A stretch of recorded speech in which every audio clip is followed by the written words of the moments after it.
Welcome back, YouTube, and now we have added, or I have added, some changes to the Halloween theme zone, or the spooky theme zone, and the reason I went ahead and built all of this, while not filming, was, one, I took several takes trying to get this just right, and it just became frustrating and really long, and ended up taking 2 or 3 hours just to get this down right, and I wasn't, it was late at night, and I wasn't really gonna spend another hour not only uploading this, but then even more time to edit this, because I had work.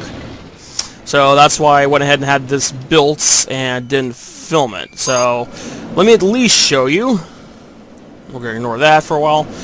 Let me at least show you what it is. Basically, it's one of those suspended type coasters, so you ride in a little ghost like this, so you get lifted up, and then you come all the way back down. Now, from this point forward, except for this little hill into fire, yes, the guests go through fire, you will be in kind of a first-person mode, kind of flying through a haunted graveyard. So you'll kind of come around here, you'll see the trees and so forth. It just looks awesome.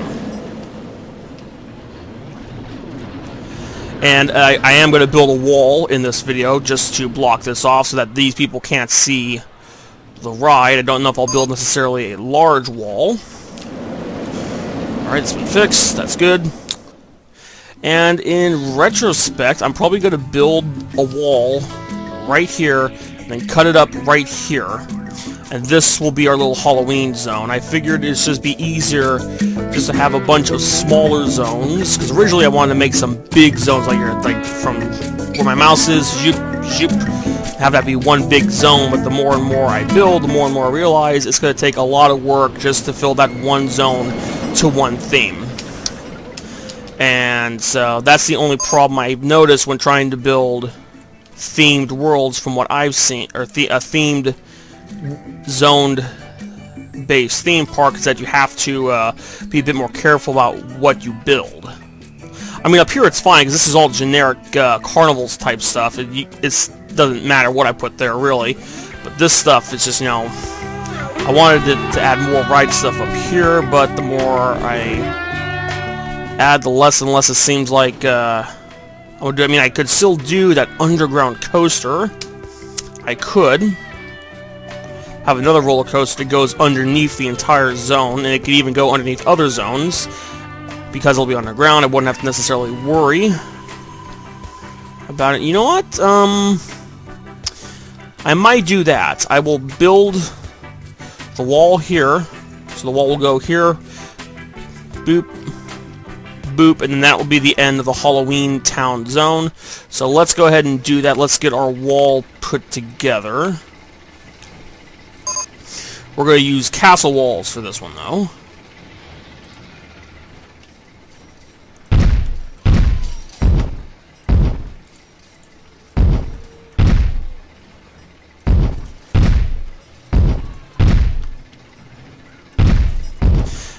That way when guests come in here, it looks like they're kind of coming into a castle. That's not lined up. To the guys who are developing RollerCoaster Tycoon World, if you could add a snap-on feature for terrain pieces, that way it snaps in alignment with any terrain piece next to it, or a feature to enable a snap-on, that would be terrific, because I'm getting sick and tired of having to constantly delete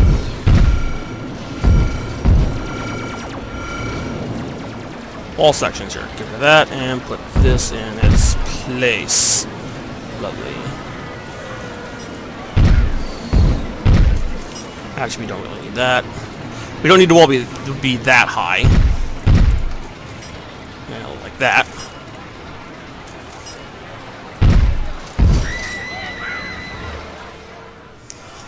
Okay. Actually, I'm going to start over here first.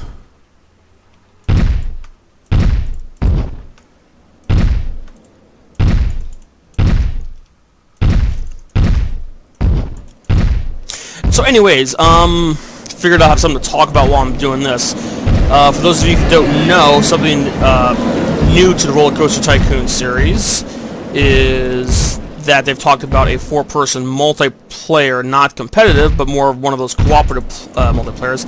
The basic gist is that each person gets assigned a section of the park,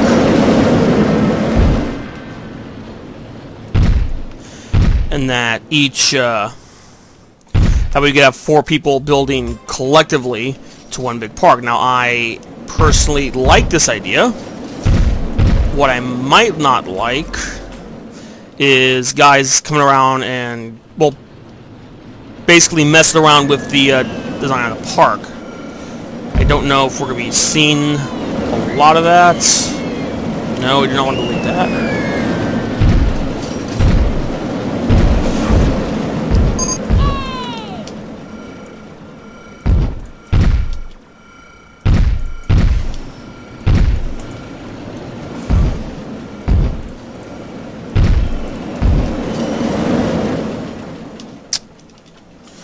Now, I'm open to the idea of having a 4-man crew. The only problem is doing it with strangers. It seems like you would run the risk of having the problem of one guy doing something completely mediocre. Okay, let's say, let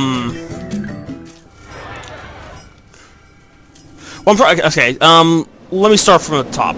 What I'm trying to say is you might have someone like me who does some really nice, beautiful stuff like this in my park, like this, all the scenery and stuff, which I still plan on adding more here, because I don't like having empty spaces. The only problem I haven't added much right now is because I'm trying to make these load times for my videos as short as possible.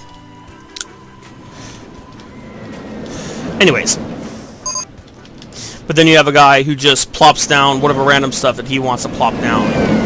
And the problem is, if you have that happen, from my experience, because I've had friends play some of my save files, and you could tell what they changed. And so you have this kind of clashing look to the park. It looks like the... Wait, you can build that there? Holy crap. I'm not gonna... Hope this is lined up properly. Okay, good.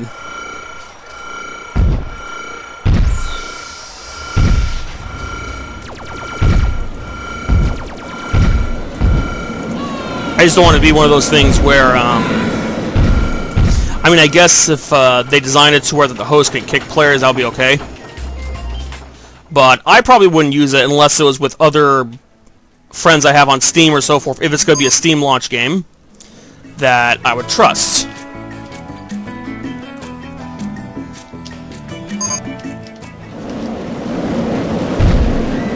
Ah, dang it. Because I've seen some save file parks that just look like there's just a jumbled mess, basically, and I don't want... Part of this is because I'm OCD. Now, if everybody's on track with what everybody wants to build, then you could do something pretty cool.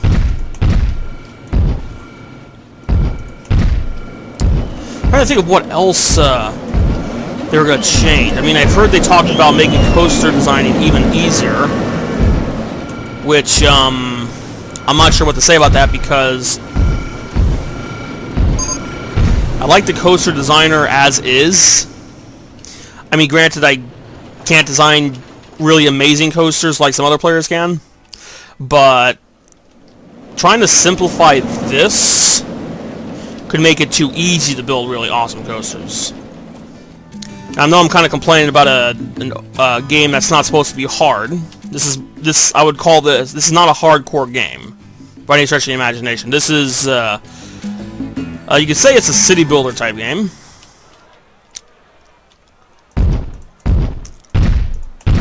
Oh, and provided that the RollerCoaster Tycoon world doesn't suck, I will eventually do a playthrough of that. I might do not right away, because I usually, when a game like that first comes out, I just go nuts on the campaign mode usually. That's how I did it for the first RollerCoaster Tycoon, even though I didn't do a video, but there was no sandbox mode, so I pretty much... Actually, yeah, let's build that wall over here. Do...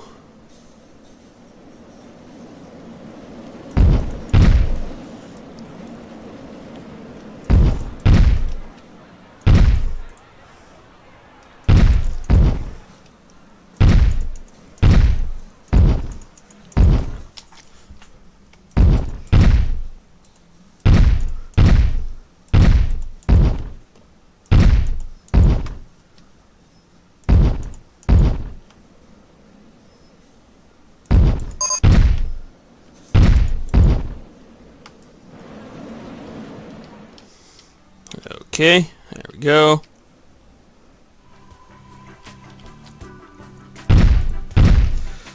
Was that where the wall ended? Yes. Oh dear.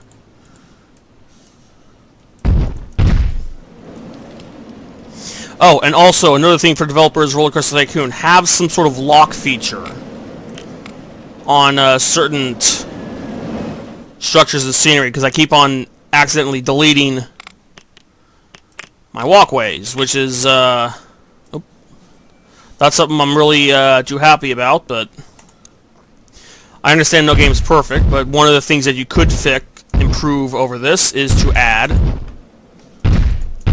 a lock feature. So after I build a structure or something, I can then, like for example, I'll build something right here, then I'll click on each individual one, and then click a lock, and then have maybe just a shift select tool, then just lock everything at once. That way I don't have to individually lock everything. Just some suggestions. And long story short, I hope they don't like completely overdo it with simplifying the rides, because part of the fun for me in RollerCoaster Tycoon is trying to get that perfect coaster built. Now I know there's no such thing as a perfect coaster, because each peep has their own preferences for intensity and excitement, and then on top of that they have their nausea tolerance. But if they oversimplify it, then it might become too easy and kind of take the fun out of it. One piece too many.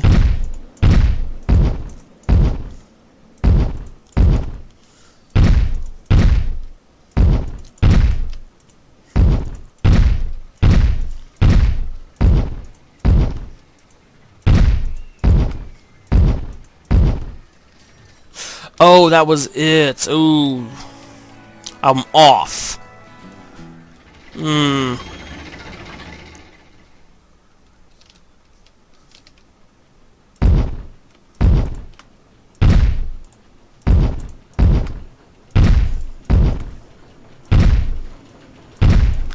Also, another thing, it is taking progressively longer and longer for each save file to load. Not that that's a bad thing, but just a heads up in case one of the other reasons I might stop doing this might be because the save file will start to get corrupted, because as other players have mentioned out to NerdCube, especially, he mentioned that once your save files get past certain size, they start to get a little wonky and not want to load. So hopefully this park will be finished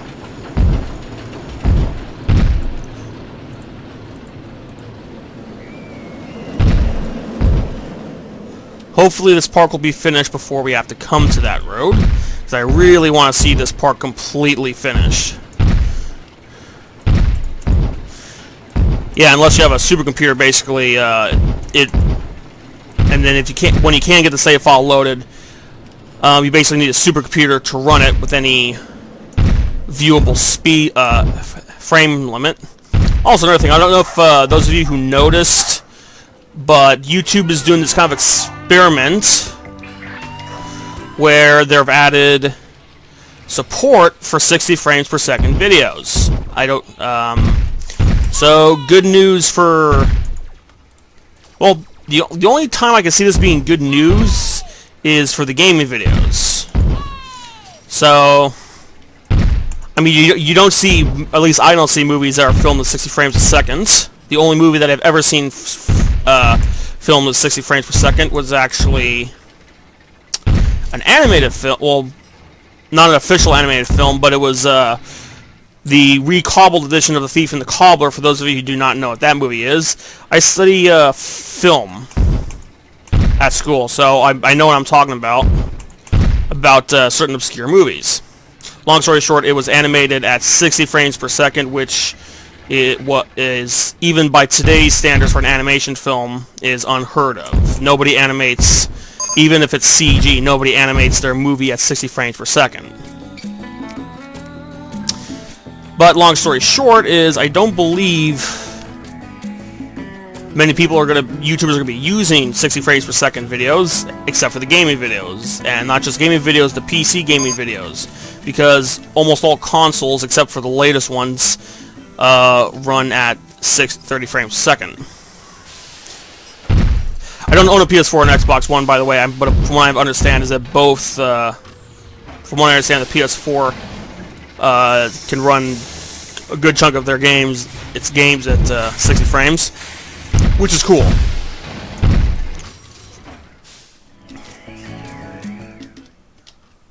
But yeah, if it ends up working out, I might start uploading these whenever I can to 60 frames per second. The only problem is that my data limit on Shadowplay, because that's how I record this, is going to shoot up pretty quickly, from what I understand, because on an average video of 60 seconds, or not 60 seconds, but 60 frames, once I get past that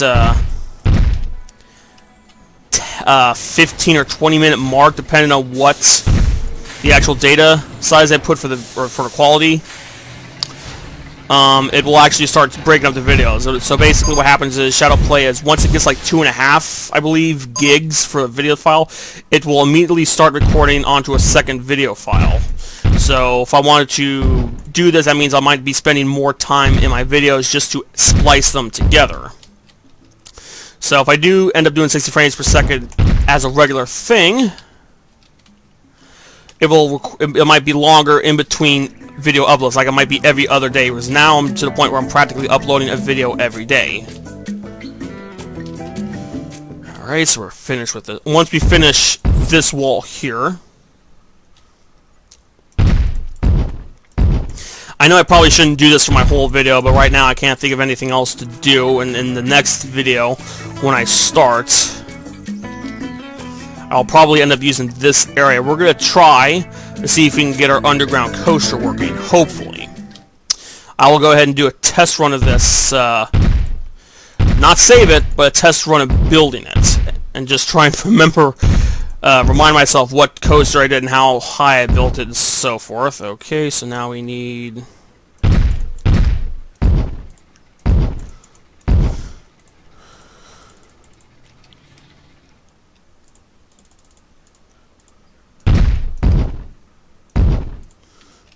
Okay.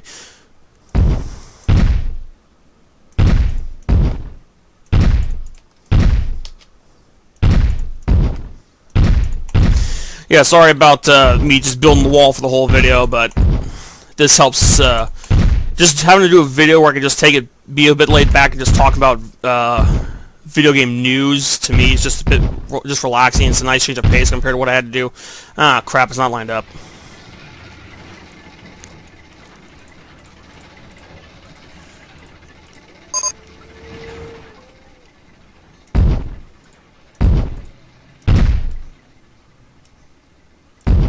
There we go.